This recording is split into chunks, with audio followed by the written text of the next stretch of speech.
Hi you guys, welcome back to my channel. As you could probably see from the title, today's video is going to be a little bit different than what I normally do. I wanted to film this video because I may need to go on a slight leave of absence from YouTube, and you guys have been pretty loyal to me, so I kind of felt like I owed you an explanation, and I wanted to do it ahead of time so that way you guys were prepared instead of just kind of backtracking. So as you guys saw from the title, and for those of you who don't know, I have rheumatoid arthritis. I was diagnosed with rheumatoid arthritis when I was 25 years old. And I just want to tell you a little bit about my journey with it before we get into kind of like a life update on it. So for those of you who don't know, rheumatoid arthritis is an autoimmune disease, and it's basically when your immune system starts to attack your own body, and it will attack your joints. But there's also lots of side effects that people don't think of. When they think of arthritis, they mostly just think of the joints, inflammation in the joints, pain, swelling, and all of that.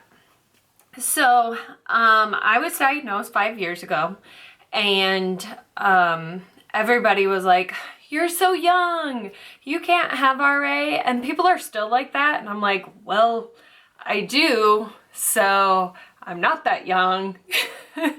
And there's actually people, like I've read stories where like toddlers have been diagnosed with rheumatoid arthritis. So really anyone can get it. And it's more prominent in women than in men. So it's also something that usually it's symmetrical, so it will attack both sides of your body.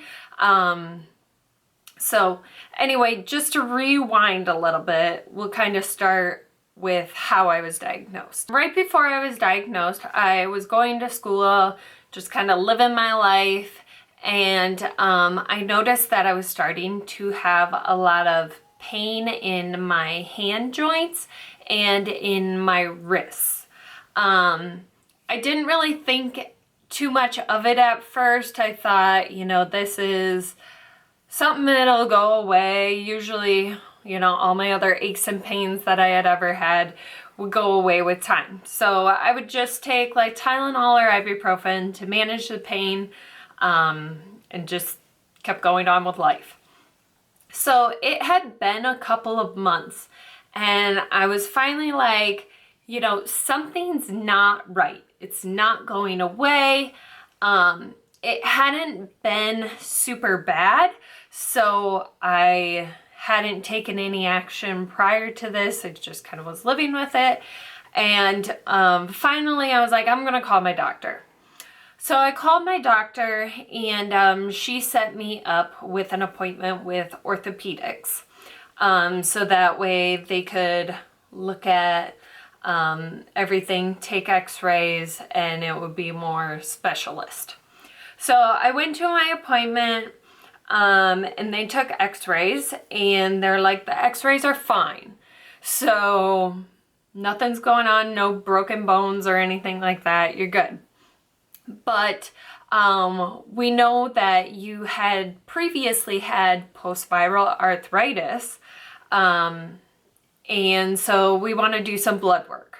So they did some blood work, and because of my family history of arthritis, they tested for rheumatoid factor. So to be considered at risk, your rheumatoid factor would be greater than 14. Anything under 14, they don't really look into further, but anything over 14 is flagged as abnormal. So mine was 112. So almost 100 points over what's considered the risk factor.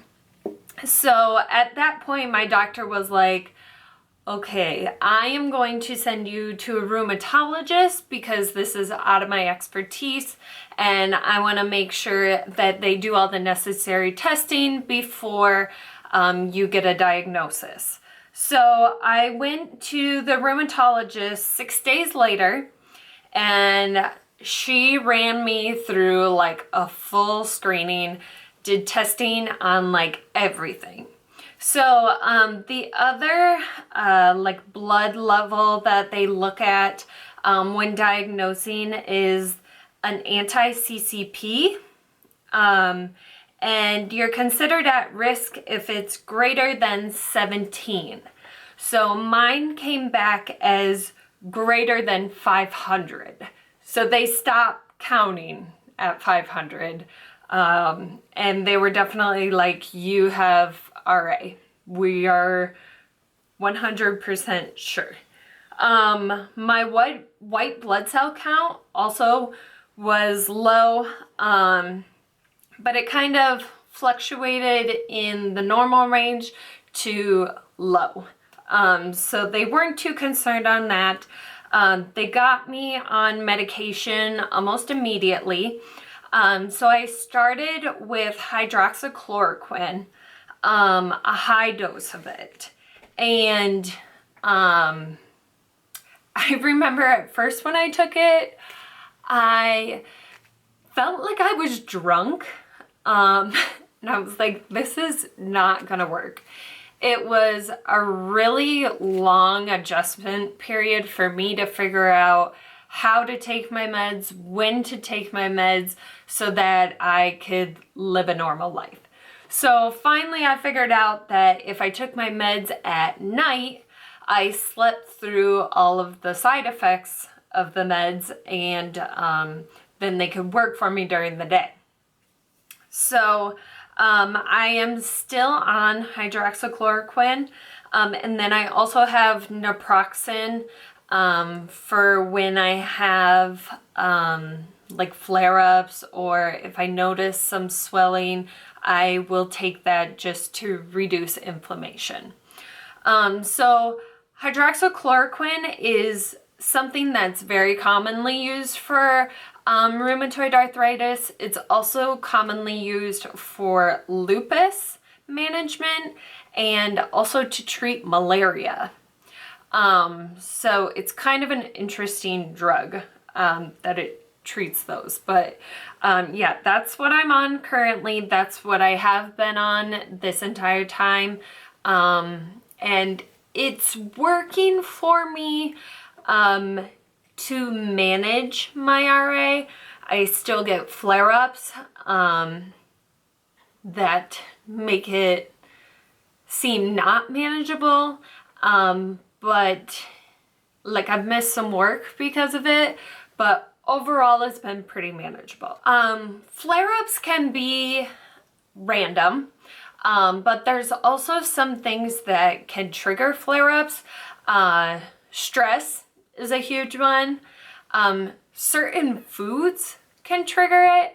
However, I have not been able to identify those foods because I eat everything. I'm not a picky eater, so it's really hard for me to pinpoint what may trigger it. Stress, foods, any injuries to a joint can trigger a flare-up. And I mean, there's several other things. RA is very complex and they don't have a lot of answers about, you know, how you got it, what causes flare-ups. They've just noticed things along the years and kind of are documenting it as they go. So the last year for me has been difficult to manage my RA. I have had a lot of stress.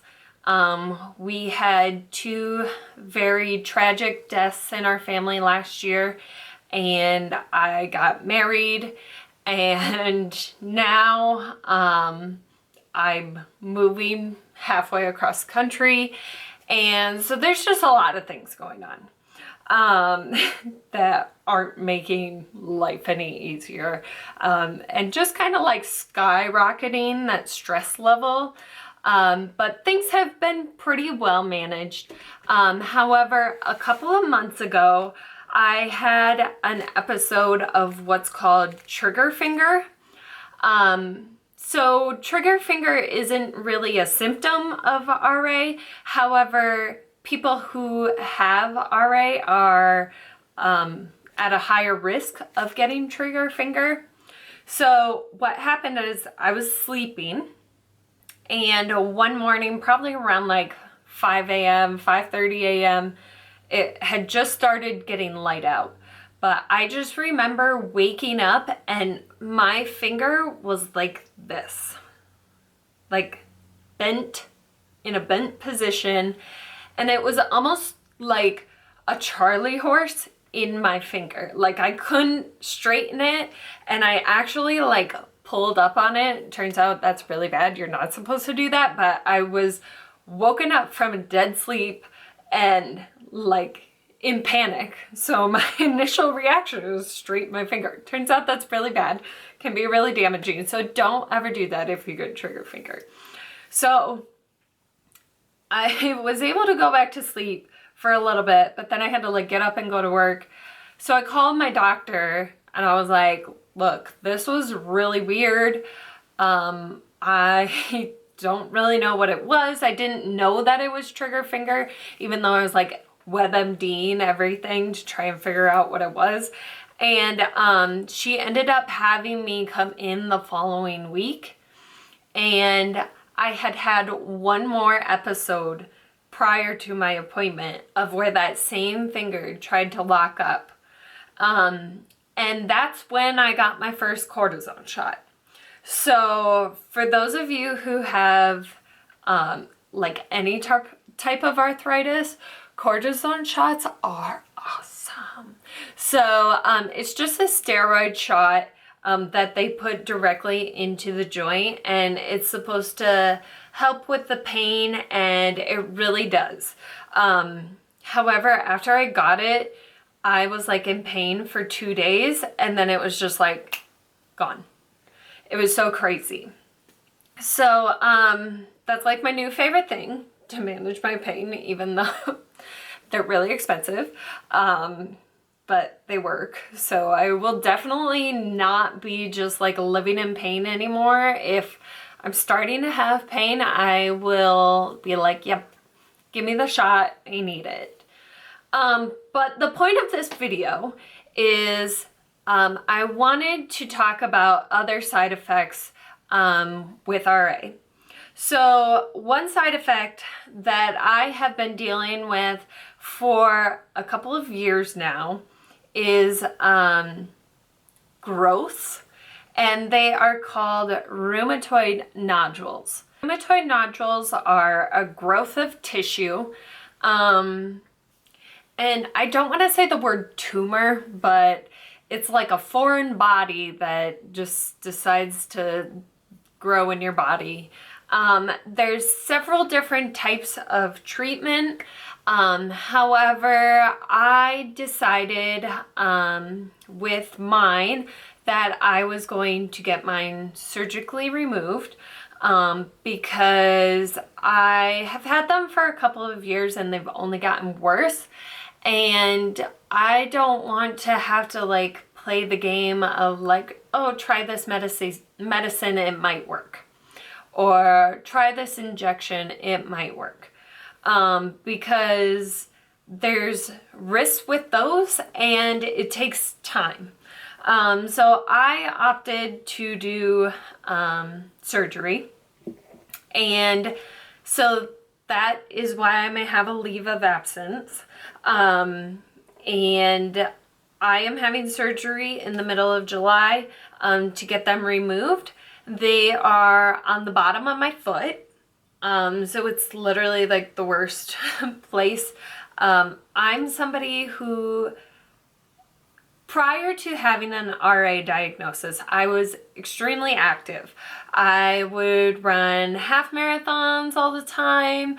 I ran a marathon actually like 6 months before I was diagnosed. And like I love to run, love to bike, love to be active, and I don't want RA to limit what I'm able to do. And unfortunately, these nodules have limited that because with them being on the bottom of my foot, it's extremely difficult to run.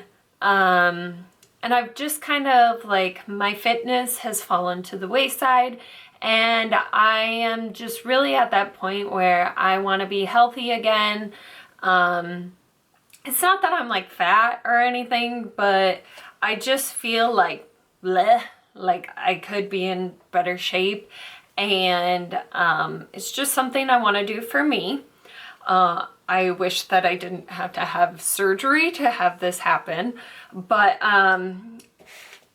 it is what it is. But that's what I've opted to do because that seems like the most effective treatment for it. So my nodules, I got the specs for you guys. I have one that's right below my first toe, like right on the ball of my foot, and that is 16 by 19 by 3 millimeters.